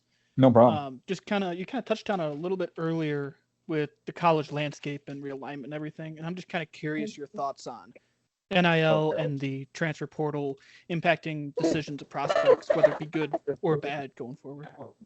Yeah, I think it's definitely interesting to kind of try and figure out, why guys moved around. I think somebody might be unmuted.